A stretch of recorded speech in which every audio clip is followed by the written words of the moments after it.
Hi gorgeous, this is episode number 152.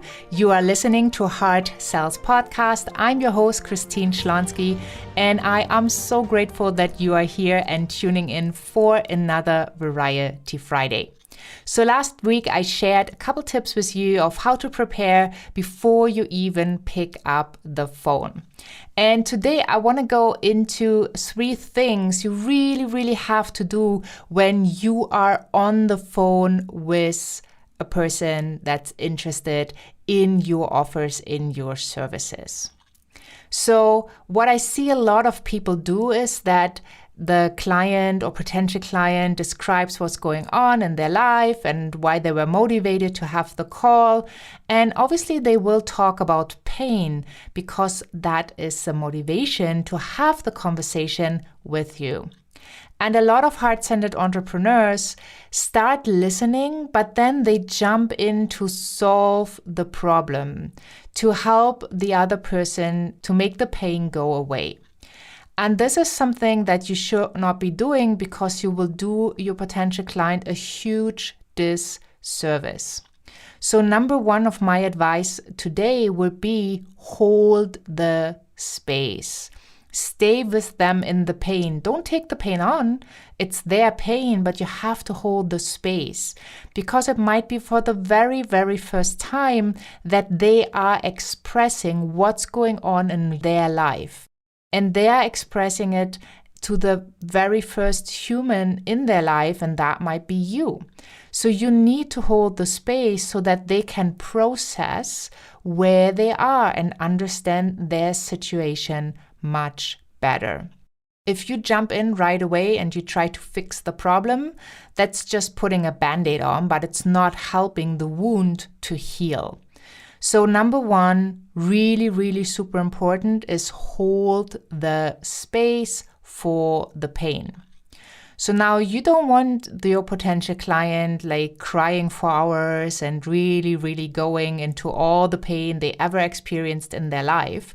So obviously you need to monitor this part as well, and you need to make sure that it does relate to the problem you solve. It's always good to have an overview, but it's also good to understand exactly why the person is coming to you and why they are coming right now. Not going to somewhere else, not calling a week later or 5 weeks from now. Why now? Why you? You really need to figure that out. So once you got those pieces, then there's the next piece. Number 2 is now you know you have explored the pain, you hold the space for the pain. Now you need to see if you are the right person.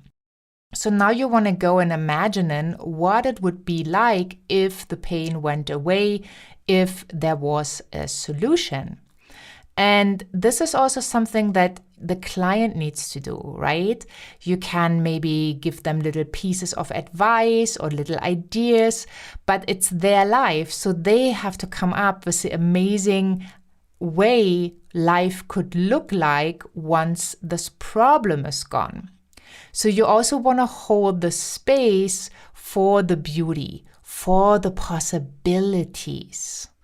And then last and not least, if you have figured out that you are the perfect person to assist them, to help them to overcome these challenges, you need to make an offer. You need to guide the person to let them know how you can work together. If you're not a match, obviously you want to give them a resource. Maybe you can recommend a book. Maybe you can recommend another person that you feel is a better match for their challenge. And you want to make sure that you make a decision for yourself. Well, is this a person I want to work with, or is this a person I don't want to work with? If it's don't want to work, don't drop them like a hot potato. Give them something to work with. Let them feel really good leaving the conversation with an action step. So give them something like order this book from Amazon, or contact my colleague X, Y, that, or I'm happy to make an introduction. Like support them, right? Give them your love even though you don't want to work with them, you want to leave them off in a much better place than when they started the conversation with you. If, on the other hand, they are your soulmate client, they are your ideal client, they would put a smile on your face every time their name shows up in your calendar, and you really have that deep connection, well, obviously you need to tell them what it looks like working with you. And here it is really important that you do not shift your energy. Stay as confident as you were when you held the space for the pain, when you held the space for possibilities. Now you need to hold the space for making that offer.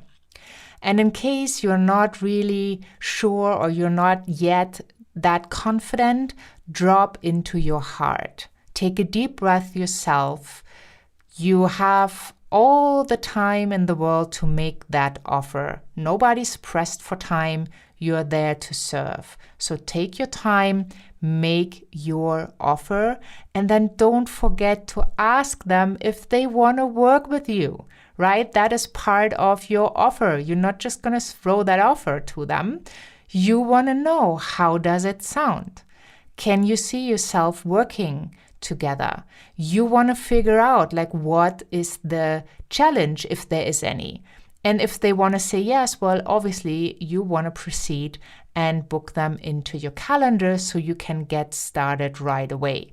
Or if you have a course that starts at a certain time, you can set them up right away. Maybe you have some pre-work they can already do so they can start taking the next steps into the right direction. So summarizing, you learned today that you need to hold the space for the pain of your potential clients. You also need to hold the space for seeing the possibilities, which is obviously the part everybody enjoys the most. So make sure that the pain doesn't get too short, right? That you also hold the big space for that pain. And then the possibilities. And number 3 is you need to make an offer. If it is your soulmate client, you need to invite them to work with you. You need to let them know how this looks like and how much the investment is to do so. I really hope that this was supportive, that next time you have a great conversation, you are not shying out when it comes to the offer part. Just close your eyes, take a deep breath, and just go for it and hold that space for you and your client. With everything you've given them so far, by holding the space for the pain, by holding the space for the possibility, they will now feel honored and they will now feel safe when you make your offer. So take your time, take your own space, make that offer and invite them to work with you, and then get started. Get your gifts out into the world. They will love it. You will love it. Everybody is going to win. I hope this was helpful. Make sure you hop on over to christineschlonski.com for all the podcast episodes, including show notes, transcripts, key points, resources. And once you're over there, sign up for the empowerment notes, where I send you empowerment right into your inbox about once a week. Thank you so much. Have a wonderful day wherever you are. And I'm saying bye for now.